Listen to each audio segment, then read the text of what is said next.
Ever wonder why the L comes first in LGBTQ+?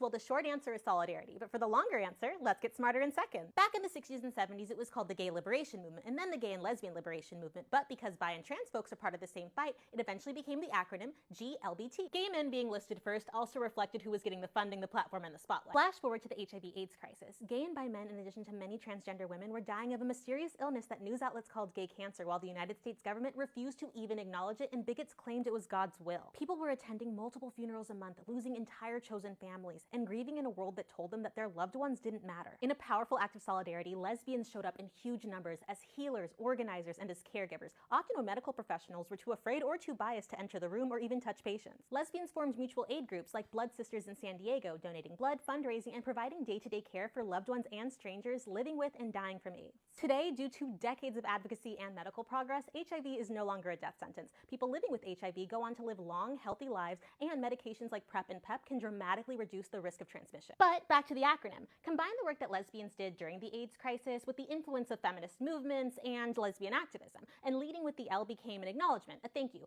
a way to honor these acts of solidarity. Oh, and by the way, in recent years, and especially in Canada, you may have seen the acronym written as 2SLGBTQ+. This isn't to erase lesbians or this important history. It's to honor Two-Spirit Indigenous peoples who were here first, but whose identities and experiences have been pushed to the margins by colonization. The LGBTQ+ community is made up of people with diverse identities, different struggles, but what unites us is solidarity, our history, and the understanding that our oppression and our liberation are interconnected. Thank you to Dr. Bronner's for making the Smarter in Seconds episode possible. Right now, the LGBTQ+ community is under attack. We don't need corporate pride, we need solidarity. As it says right on their soap bottles, when rights and freedoms are denied, all are diminished. When each one belongs, all can rise and flourish. Teach all one today, and thank you for letting me teach you today. By the way, that philosophy of solidarity is why Dr. Bronner's is continuing their years-long support of the ACLU Foundation and the fight for LGBTQ+ rights. You can learn more by going to aclu.org/Dr. Bronner's. Smarter in seconds.